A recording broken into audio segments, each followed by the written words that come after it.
Welcome to Coinology The Podcast. You ain't getting no money if you constantly worried about what everybody else got to say. If you constantly got your eyes on what everybody else doing, you ain't getting no money. When it comes down to closing a deal, I get it done. Every single one.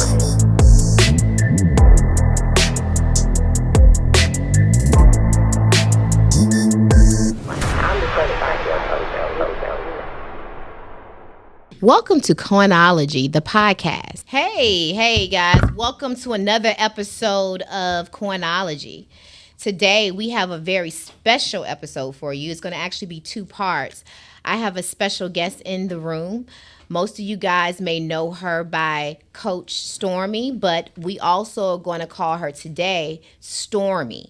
She's known as Stormy Wellington, Stormy Nicole Wellington, Coach Stormy. But I want us to pull back the layers and actually get to know the woman known as Stormy. Welcome to the Coinology Studios. Thank you for having me. I'm excited. Thank you for being here. So why are you here in Atlanta? Well, I'm here because I'm back in my bag. Okay. Atlanta started my journey to all of my success. I moved here back in 2008. Made my first $1 million in my first 12 months, and it's like I gotta come back to Atlanta to skyrocket and to jumpstart anything that I do when it comes to my vision and helping 1,000 families make 6 to 7 figures a year. So I just believe in seed time harvest, and I had to sow a seed in Atlanta before I did anything. So for those who don't know, which are probably very few people, Stormy is considered one of the top multi-level marketing experts in the world. Not African American, not Right. female woman, but top across the board. Correct. You've earned how much money since you've been in network marketing? Not just with the company you're with now, but in totality, how much money have you earned? I earned about $60 million in my entire career, which is close to 15 years. November will make 15 years for me. $60 million. Yes, that's crazy. And so I don't want to slide past that, because I think most times when I tell people about your story and I say how much money that I knew that you made, I didn't know it was $60 million. I think I always said something about 20 or 30 million. Most people say that can't be true. I know. They don't believe it. I know. She can't be just doing that, right? I know. But you're saying in network marketing, you've made over $60 million over a 15-year period. Correct. Right. 60. 60. Yes. And what is your educational background? Ninth grade. I dropped out of school in the ninth grade. Ninth grade. Okay, so you're probably one of the richest persons that you know. Okay, yeah. So let's go back a little bit. Let's go back. Let's go all the way back, because getting to the level that you're at right now doesn't come without a lot of pain, a lot of challenges. We're going to talk about it. You're going to actually have an opportunity today to talk about things you never talked about before. Okay. Right?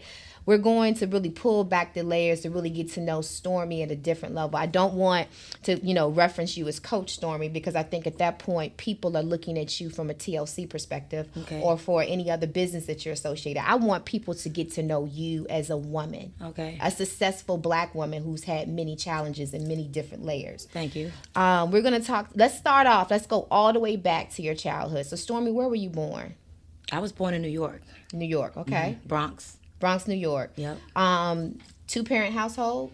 No, my mom and my dad separated. So right before I was born, they split ways. So I come from a single-parent household. My mom was about to have an abortion with me. I don't know if you read my book. I did. But yeah, no, they were separated. And I did. And in your book, I saw that's where the name Stormy came from, right? Stormy, potentially the abortion. What talked her? Did she ever share why she did not abort you?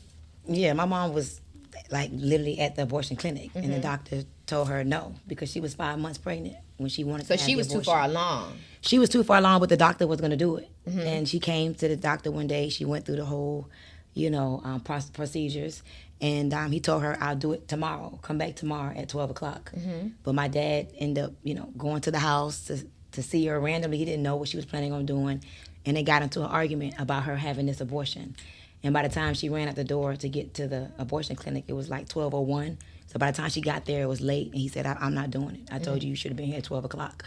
So if fate didn't step in, I wouldn't be here. In the form of my dad. And, God had a bigger plan. So, yes, I wouldn't be here if it wasn't for that situation that happened with my mom and my dad. Okay. Born and raised in the Bronx. How long before you moved from the Bronx?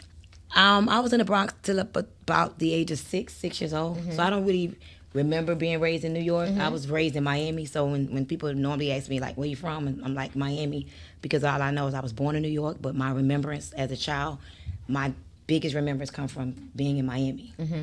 And so, and when you were in Miami, who did you live with there? My mom, when she was around, my mom sold drugs. My dad was with his new family in New York. And so whenever my mom was around, it was my mom. And if she wasn't hustling or trafficking or in jail, I was with her. And when she was gone, which was a lot of the times, we had to figure it out. I was live with friends. I spent like 2.5 years in foster care. So it just depends on what age and what time. But between my mom, foster care, and figuring things out. What are some of the most memorable moments of your childhood during that period? It's a couple of things. I remember, seeing my mom, handle her business as a drug dealer. I remember seeing big keys of cocaine, and by the time I was 6 years old, I knew what a whole key of cocaine looked like. I knew my mom ran her own business. I knew that what she did was dangerous. I remember her friends, being hustlers and the killers and the gangsters, the Jamaican posse. I remember my mom, she never learned how to drive. So she always had a driver or caught cabs. That's kind of where I get it from. My mom was always super fly. We Jamaican, so my mom had a dressmaker. If you didn't have a dressmaker, you wasn't hitting on nothing. So my mom was always fly. I remember that. It's interesting, my daughter and I was doing our makeup this morning in the mirror, and I had a flashback moment. I remember being in the mirror watching my mom put on her makeup. So it just depends. I just remember having, a loving mother. My mother was a go-getter. The way she showed us love was by providing for us. I remember that. Did you ever think that you were going to follow in her footsteps? No. I remember telling her one day, I'm so inspired by you. And I purposely did this. I'm like, I'm so inspired by you. And she was like, yeah, excited. I'm like, yeah, not to be like you. My mom sold drugs. And, honestly, for me, even as an adult looking back at that season in my life, like, I believe if you wanted to buy drugs and she had it for you, then that's your business. But I didn't think it was cool because my mom wasn't present a lot. And because of it, we had to figure a lot of things out. I was a stripper at 13 years old. At 13. 13. So you actually, how did that happen? How did you my mom was off doing her thing in Jamaica, and she couldn't come back. I don't really remember what happened, but she was like stuck in Jamaica for a long time. And I had a friend named Mona. She was super fine, super beautiful. She was one of them long hair coolie girls, and I was about 13, and she used to come home from school and go dance at night. And she'll bring home all this money and just throw the money on the floor. And then one day I came home from school and the water was off. And my mom's boyfriend wasn't working. He was waiting on her to bring home some money. And so weeks went by and the water stayed off. And then I figured out how to figure things out. And I saw my friend come home with all this money all the time. And I'm like, how you doing that? And she told me how to get a fake ID. I went and got a fake ID. And that's kind of how I started. I remember going to the strip club one day with a friend. My family owned a strip club. And I went with him in the club. And again, I'm remembering my friend bringing home all this money. And I remember and hearing this story, was just, oh my God. I had on a black suede skirt, a black suede vest. And I remember this man walked up to me and said, I'll give you $600 if you lift up your skirt. And in my mind, I'm like, hell no, I ain't about to, who you talking to? But then I thought about it. Wait, hold a minute. Wait, the water off at home, ain't no groceries in the refrigerator.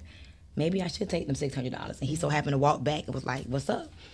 He gave me $600 the next day. I bought some groceries and turned the water back on. And I just saw how easy it was to make some money. So. And they knew you were 13? I don't think so. Okay. I mean, I was mature. I handled myself mature. I looked kind of mature. I'm sure I looked young, but I don't think nobody knew I was 13. No. And the teachers, nobody at the schools knew that you were stripping at night? No. Nobody knew. That was my secret. So, and you had plenty of girlfriends who were probably having double lives too, right? Yeah, I mean, well, most of my friends had moms and dads. So none of the parents ever said, Stormy, where's your mom? I haven't seen her in 2 weeks. How are you eating? No village came in and say, nobody was worried. Kind of just fend for yourself. I think that I covered it up real well. Like, I didn't make it obvious. I wasn't like walking around like a damsel in distress. Like, these new kids probably would have been stressed out. I didn't show it. I was not going to embarrass my mom, so I didn't show it. I mean, I remember one of my youngest childhood memories is going in the kitchen stealing food from my friend's house to eat in the bathroom because I used to be hungry sometimes. But I wasn't like, oh, I'm hungry, feed me. No, I kept it real discreet. I was protecting my mom's reputation. And so how long were you a stripper? So I played around with stripping from the age of like 13 to like 16. And then I stopped because my mom came home. And then I ended up going back like really like a real, I'm a stripper now. Did your mom know that you stripped from 13 to 16? You know what? I don't think so. She didn't. I was very discreet. So she didn't ever ask, where are you going? She wasn't home, remember? Right. So from 13 to 16, she was actually gone. No, she'll be back. And when she came back, I would turn back into her little daughter. Okay. Yeah, I knew how to play and do what I had to do. So nobody came and called and said, hey, your daughter is nothing. Nothing, right? So you had... I went to places that nobody knew us. How did you get over there, though? I had boyfriends and men's and little dates that'll pick me up and catch a cab. We making $2, $3, $4 a night. I catch a cab. Somebody I met the night before pick me up.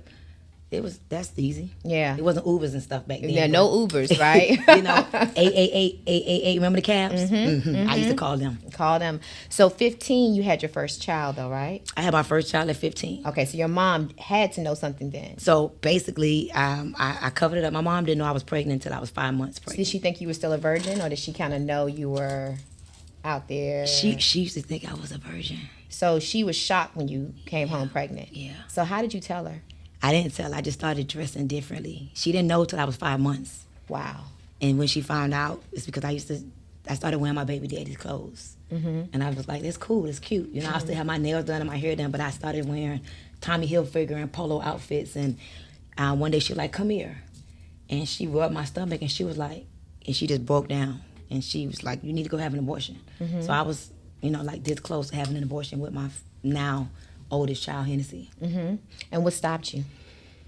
I was 5 months pregnant. Like your mom was with you, right? Yep. Generational curse, yep. Wow, yep. I was 5 months pregnant. And I didn't want to have an abortion. Like, my son's father was like that dude. Like, it was like, oh, you about to have a baby. And back then it was like, yeah, have a baby, keep a man. It's a big deal, right? Yeah. And especially if he was that dude. And who gonna take care of me, right? Because he was taking care of me. So I didn't want to have an abortion. Like, I wanted to have the baby. And then I was 5 months, like, I was at the stage where you could feel the baby moving and all that. And so I was like going against her. I was not trying to do it. And then my aunt called her from London and told her, if you make Stormy have that abortion, she's gonna die on the abortion table. She had a dream. And so once my mom heard that, it was like, okay. So we figured it out from there. So she immediately kicked into grandma mode, or was it kind of difficult at first? No, my mom is a real Jamaican. Like, I don't know if you know Jamaicans. We real Jamaican. She was hot. My mom was angry. My mom was angry up until the day my son was born. And it wasn't even about being embarrassed. It's like, do you want your 15-year-old with a baby having a baby? So she didn't think about how she left me and how I had to figure things out. That went out the door. It's like, what you doing pregnant? You supposed to be a virgin.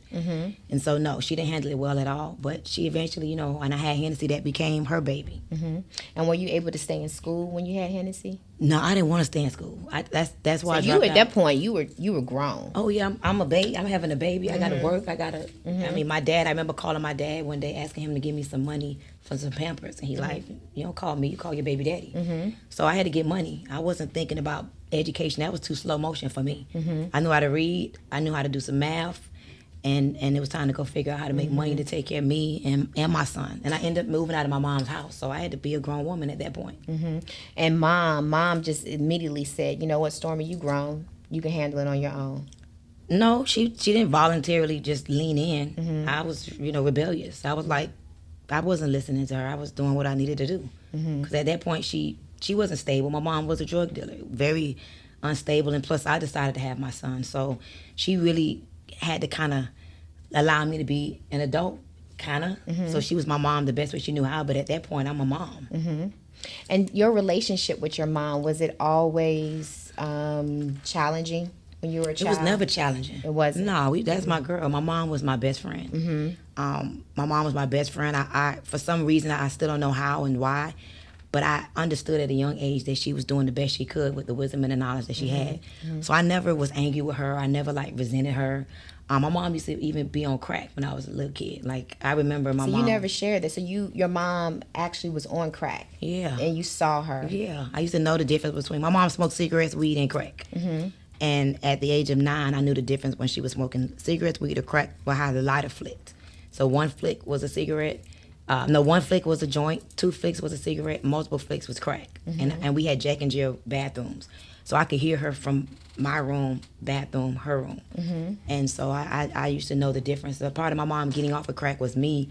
One day, I put my mouth to the door in the bathroom, and I went again. And she later on told me that she realized that I knew what was going on, and that's when she decided to quit. How did you know it was crack? How did you know? Because I used to clean up, and I would go underneath her bathroom cabinet, and I used to see the crack pipe, and I knew what the crack pipe looked like. You immediately knew, hey, mom is on this? Yeah. I mean, back then, it's like things, we adults talked around kids, and I knew what crack looked like because she sold it. And so you could see the white residue in the thing, and it's like, you heard about crackheads, because, of course, where I'm from, crackheads is like homeless, dirty, dingy. So at first I didn't know what was going on, but I ended up putting 2 and 2 together, and I realized what was going on because as I would clean up, I would see the plate, the pipe, the rag. Like, I know what the whole situation looked like from my mom. Did she ever share with you how she got on it? Because, typically you're not supposed to get high on your own supply. Yeah. No, she never explained, but I mean, I think it's kind of obvious. If you selling something, you want to know if it works. You try it. Yeah, I hear that first pipe. That's it. Yeah, that's what like she wanted to know if it worked, and she ended up trying it, and that's why I never, try certain things, because I may like it, and then if I like it, I could get some more. So that's why. So I think she just tried it to see if it was a good product and got hooked on it. I got hooked. If you ask me. And I see you pay homage to 2 fathers. So how does that work? How do you have 2 fathers? Okay, so my father that lives with me is actually my brother's. My oldest brother, Bobby, that's his biological dad. But that's really the dad that taught me how to drive. That's the dad that let me buy a car in his name and I mess up his credit. That's the dad I'm like, hey, give me some money to start a business. That's the dad that really was there for me growing up. My dad was there for me, but not in my face. He was in New York, phone call away there for me. And so my brother's dad, which is the one who lives with me, who was like my man, he raised me, taught me everything. And on my mom's deathbed, she asked me to take care of him. And so my biological father is dark skinned. So my brother's dad, we call him light skinned, and my biological dad, we call him dark skinned. And so basically my mom, before she passed away, she ended up making her 2 baby daddies become friends. So those are her 2 baby daddies. That's both my dads, if you ask me. One gave birth, one sowed the seed, and one helped to reap the harvest. So they both my dads. You're definitely following the principles of honoring your mother and father. And that's important. Regardless of what you've been through, whatever, it's important to honor your mother and father. So I think that's very, very important. So you then went on and started back stripping again. And at 19, you were pregnant again, right? At that time, you were pregnant with your daughter. Correct. All right. And I know if many people who know your story know that is when you decide, okay, I'm going to pull out of the strip club and move on into other lives.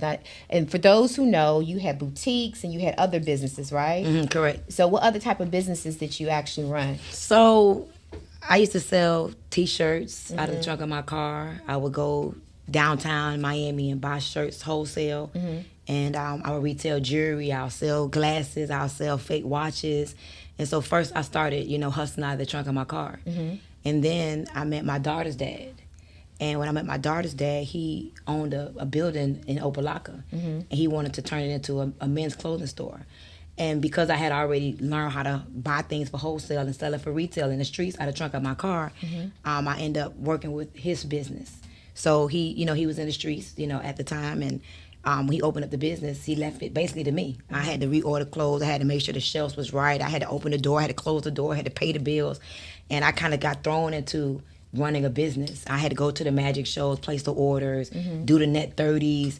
And so that's how I really understood the power of, really running a business. And so that's kind of how I got into retail. And then when we separated, I'm one of them people like, I'm going to show your ass. And so when we separated, I left him his store. He ended up seeing how much I was valuable because it ended up not lasting very long. But I opened up my own boutique. It was called Stepping in Style.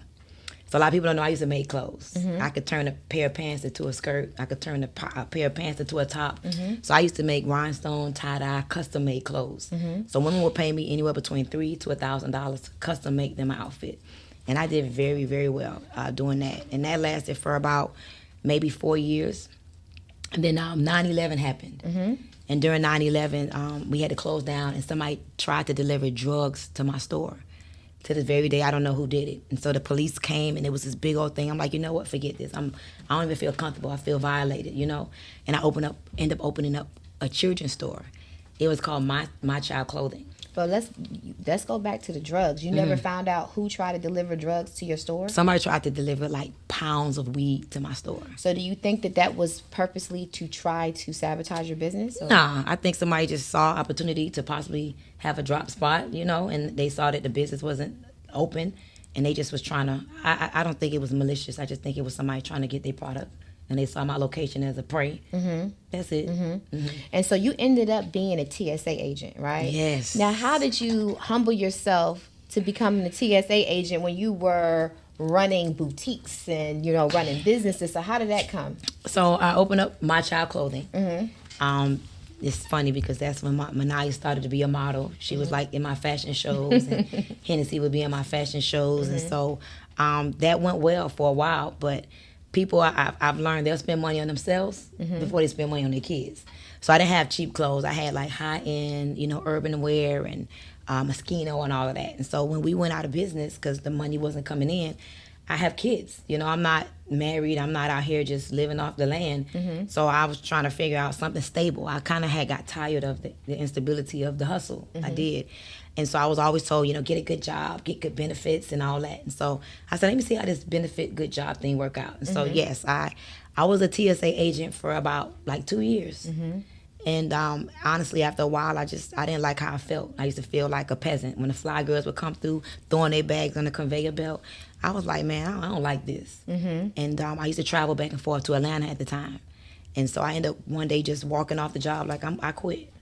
And I ended up moving to Atlanta. And then that's where you discovered multi-level marketing, right? And which has now changed your life. Most people probably second-guessed you, didn't they? Yeah, nobody. So you got to remember, when you are not consistent with something, inconsistency or consistency can build your relationship and your reputation. I don't think people understand inconsistent people are unreliable. You can't trust them. You can't believe nothing they say. You develop a lack of respect in the world. And so when I look back now, I wouldn't have believed me either. 1 minute she's selling clothes, 1 minute she's selling adult clothes, 1 minute she's making clothes, 1 minute she's stripping, 1 minute she doing credit card scams and selling stuff, and then now she trying to become this businesswoman. We don't believe her. So in the beginning, I nobody believed me. My mom didn't believe me. My friends didn't believe me. The beautiful part is that I believed me.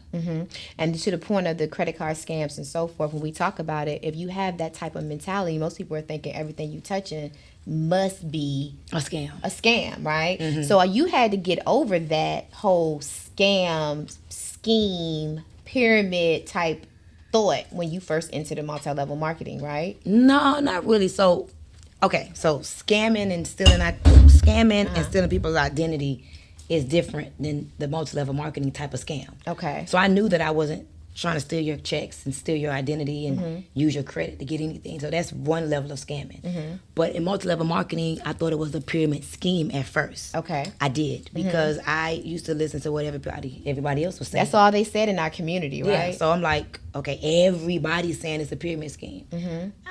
So multi-level marketing must be a pyramid scheme. But when I started to see people that looked like me making money, I'm like, okay, wait a minute. Let me understand, first of all, what is a pyramid scheme? And so I really was in a position where I needed something to work. Like, I wasn't trying to keep discrediting things that came my way. So I had moved here to Atlanta, and I used to do collections. When I first moved here, I used to be the one that would call people to get them to pay their Sprint bill. And so I did that, and one day I actually collected over $1 million in like a matter of like months. And my boss ended up giving me a 25-cent raise. And that experience is when I said, okay, I got to figure out something different. It has to be another way. So it's like I became open-minded at that time. And so when I believe I attracted network marketing. At first I was like, nah, that's one of them scams. But it was this woman that reminded me of me. She was like the typical black girl, fly, big booty, little waist, you know, Chanel bag. And so I'm like, she looked like me, just I'm broke. And so me seeing her made me kind of believe that this may be something I need to take a serious look at. And that's really what I did. And became very, very, very successful. My first few months in network marketing, it was hard because my mom would look at me like, I can't believe you in that scam. All my friends would be like, you stupid in that scam. But I believed in the product so much. And the product worked for me, so I worked on my mindset and got in network marketing and became a big student. Like, I'm a big student of life. Like, to this day, I don't care how much money I make. I'm always learning something, picking up new things. And so my first actual month in network marketing, I made like $5,000.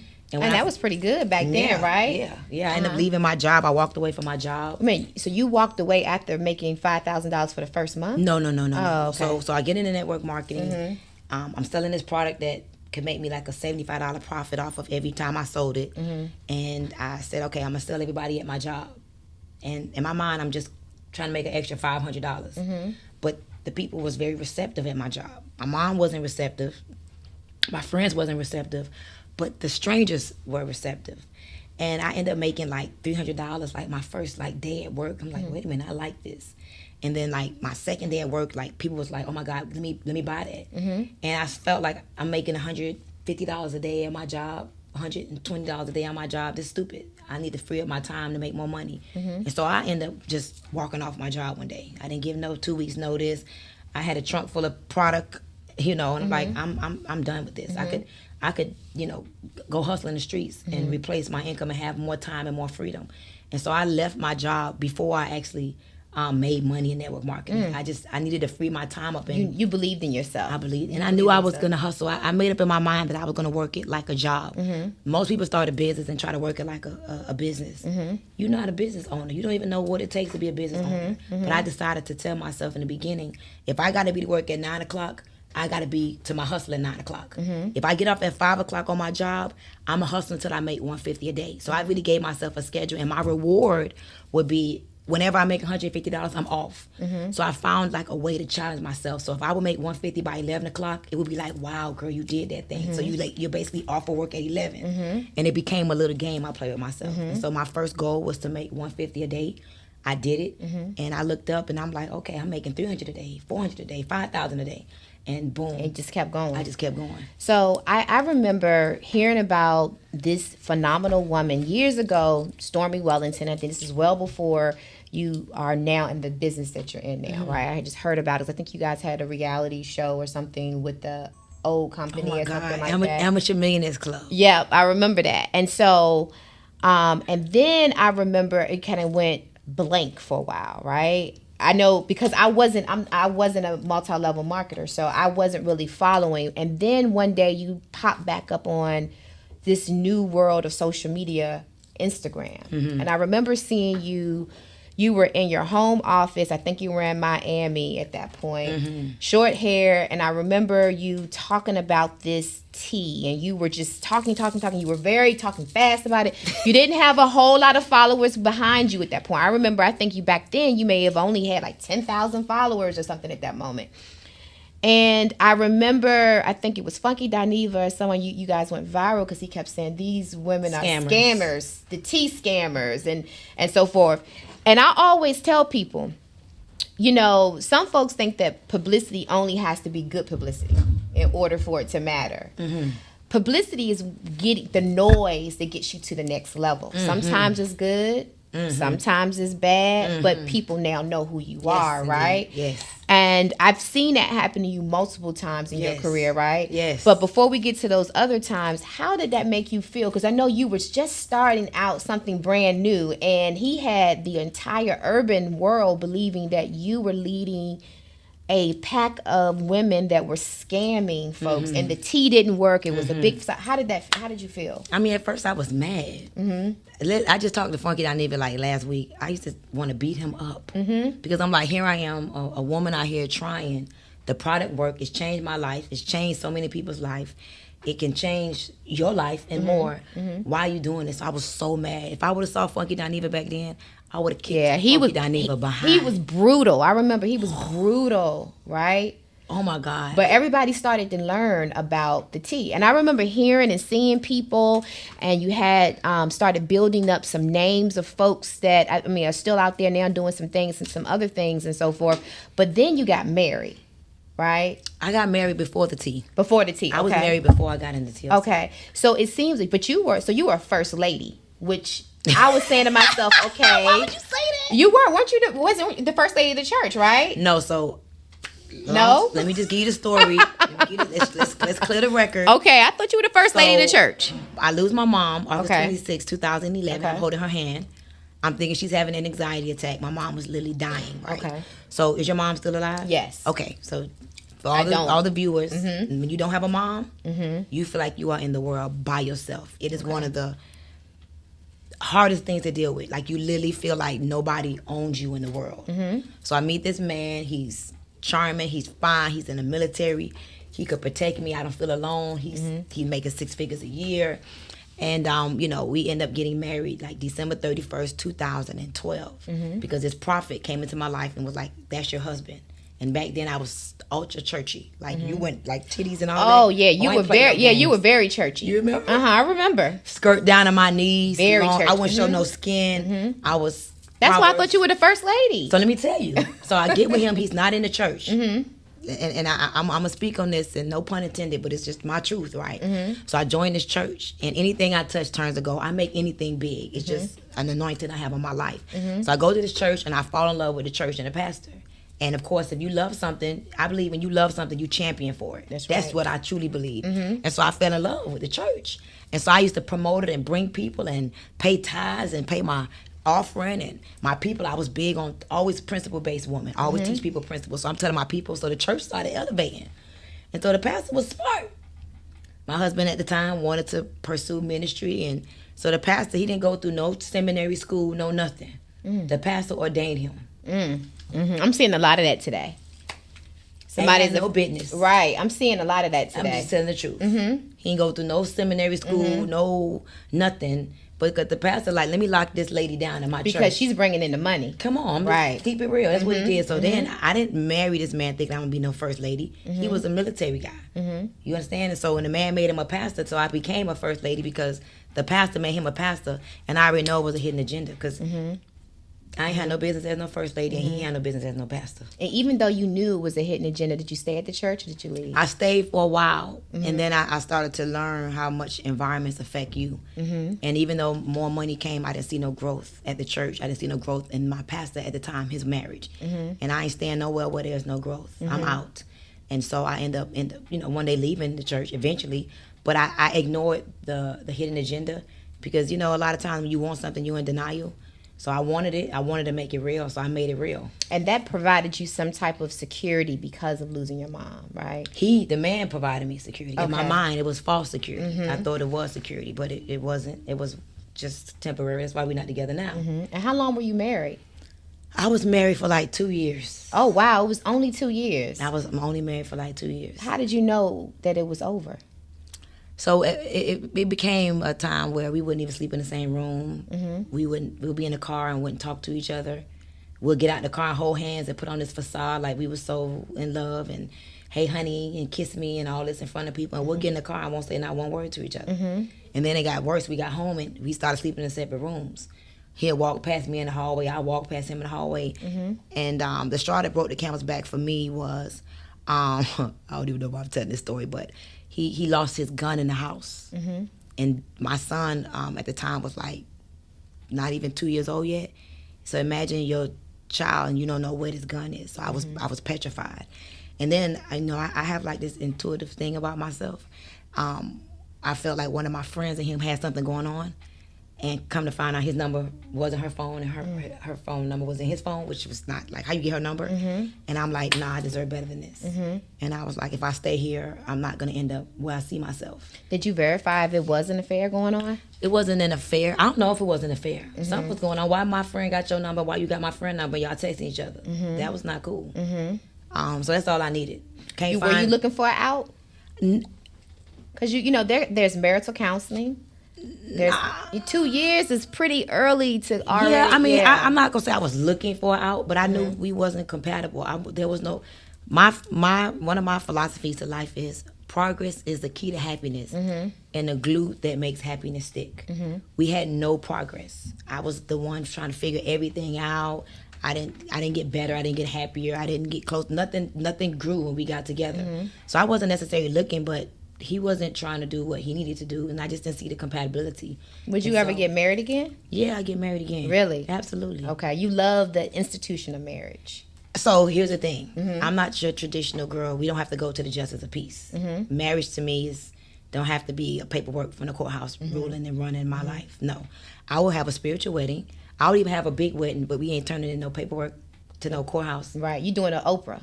I don't know what Oprah did. Well, Oprah, she don't play games. She's protecting her money. Oh, okay. With her situation, she's with Stedman. They're going to be together forever, but she did not go down there and get married so that she never has to really worry about Stedman coming in and getting a coin. Well, I don't know. I'm not looking at it like that. I just don't like, personally, this is me. I feel like if you want to leave, leave. If I want to leave, leave. I don't feel like nothing has to join us together that makes us feel like we have to be together. So if you want to leave me and we're not compatible and I want to leave you, I feel like people should have that freedom. The freedom to do that. That's me. I'm not telling nobody to do that. But if I'm with you and we love each other, we're going to stay together. Why do we have to go to the justice of peace? I have a spiritual wedding. I have the big wedding. I have the big gown, the trail down the street, all that. But we're not turning no paper in to the justice of peace. And I've noticed over the years, I've seen relationship after relationship. With me? With you, right? So, and I've even noticed, I think most recently, it was some banter back and forth online about, well, who is this guy and who is da-da-da? Why do you feel the need to share who you're dating on social media? I'm an open book, period. Like, I don't know how to be secretive. Like, if anybody knows me since I was a kid, my mom used to call me Parrot. It's no secret. I don't. It's not even about, to me, it's not about social media. It's about just media. Like, if I'm with you, I'm with you. If I'm not with you, I'm not with you. So that's just me. I'm not trying to hide nothing. If I'm happy, even if it's for the moment, hey. It's just for that. Because I remember one guy you dated, he had a problem. I think he was in the music industry, so he had a problem with you sharing your life on social media. I think he wanted you guys are going to dinner or something, you had your social media up, and he was like, turn that off. And I never saw him again after that, right? You came back and you were basically like, this is how I make my living. This is me. If you don't like it, then don't be with me. You knew who I was before you got with me. So your business is going to come before any relationship. It's not, to me, my business is not my business. My business is my purpose and my assignment. Whether I'm up, down, happy, sad, depressed, it's just my assignment. And I love the journey of life. I love just life in its entirety. So I don't mind publicly sharing my life because I know somebody somewhere in the world is watching, and it's an example, it's an inspiration, it's educational. So it's just what I do. It's just what I do. And if you don't like it, you know who I am before you get with me. Don't get with me. I'm not going to change who I am because of you. I'm going to grow. And a part of my growth would be, hey, letting them know I'm with you, whether we together today or not tomorrow. And I think your growth in relationships can help a lot of women too, because I remember years ago seeing you share that one of your ex-boyfriends actually was involved with stealing your Rolls Royce or something like that. You had a very high-profile car that was stolen, and you believe it was an inside job. Do you still believe that? So he wasn't my boyfriend. Okay. We never was intimate or anything like that. Okay. I was like getting to know him. I know it was an inside job. I know he stole my car. There's no doubt in my mind he stole my car. Because when he called me, literally, he alleged that the car got stolen in that moment, right? So if somebody calls you at 10 p.m. and say, some guys just, robbed me for your car with big AKs, at 10 p.m., the car should not ping in Vegas. So I think he didn't do his homework on Rolls Royces. It's tracking devices all throughout different parts of the car. You cannot remove all of them. You don't know where they are. And so at 10 p.m., he said he was in Marietta getting robbed, but at 10:05, my car pinged in Vegas. There's nothing else to talk about. Did you immediately end the relationship? Yeah. Immediately. I mean, no. At first, I was naive. I didn't understand. But then when I put two and two together, and I really, really realized, when the detectives got involved and started asking me certain questions, like he carried on. Even we was on the news. The guy was on the news and everything, saying that. I mean, describing they got me with big AKs and all of this stuff. But I knew it was a lie because the detectives helped me to understand. Like, ma'am, are you sure? This guy called you at 10 p.m. and I'm like, yeah. And they're like, there's no way possible that at 10:05, 5 minutes after you report this car is in Vegas, unless this happened prior. It takes time. No way your car could get teleported. That's right. To Vegas. And so it was, I mean, I felt it in my gut after talking to him, and I really put two and two together from talking to the detectives. Yeah, I know he stole my car. You know, the challenging part for most women, successful women, is finding a partner, right? Especially because you're so publicly known. People know what you have. It's, you know, if you're not on social media, you can kind of play around a little bit, maybe not let people come in your home, maybe not let them see.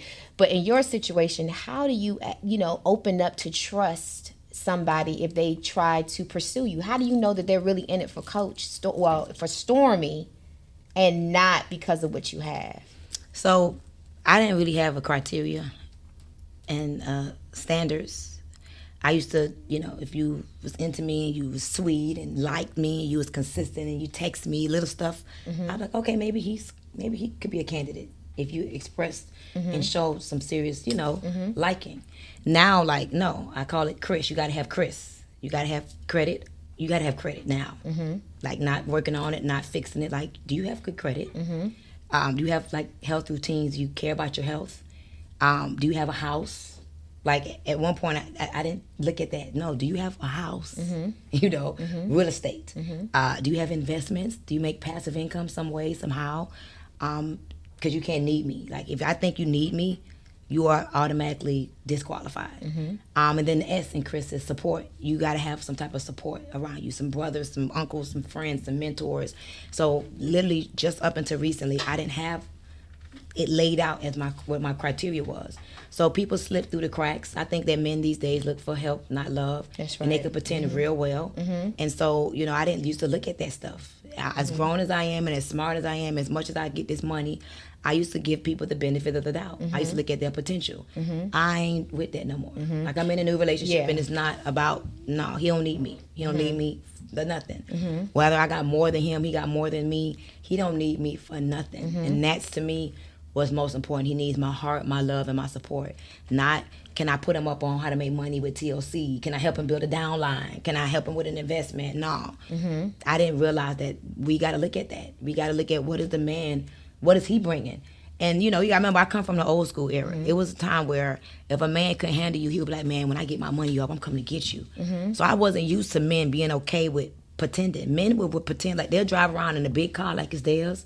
They'll wear watch and it's fake. It's crazy. So now I had to really, take a step back to understand, okay, Stormy, wait a minute. You getting the dating thing wrong. What are you doing wrong here? And so I took a step back and got some mentorship and some coaching in the relationship area and came up with a list. And now I feel like I got it this time. Do you think your personality is so strong that it intimidates most men? A feminine man, yeah. I didn't know that.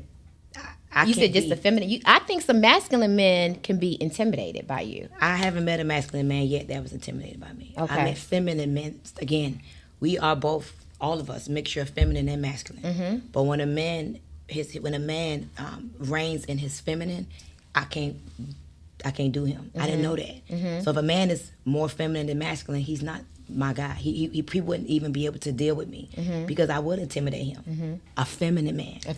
A real man is like, what's up? I like you. They appreciate my truth, my honesty. They appreciate my boss mentality. It's the feminine man that can't take me. But what about the guy, he's a manly man, but he's not making $60 million, right? Let's say he makes $500,000 a year. He still can't afford the lifestyle that you're used to. Jumping on a jet, going to Dubai next week, heading to Dominican the following week, da-da-da-da-da. How are you going to deal with it? He could be a great masculine man, but most of these men are going to be intimidated with the fact, even at $500,000, some guys at $500,000, for some women, that would be a catch. Kevin Samuels would say he is the top 1%. But that top 1% wouldn't be able to suffice your lifestyle. Get no money if you constantly worried about what everybody else got to say. If you constantly got your eyes on what everybody else doing, you ain't getting no money. When it comes down to closing a deal, I get it done. Every single one.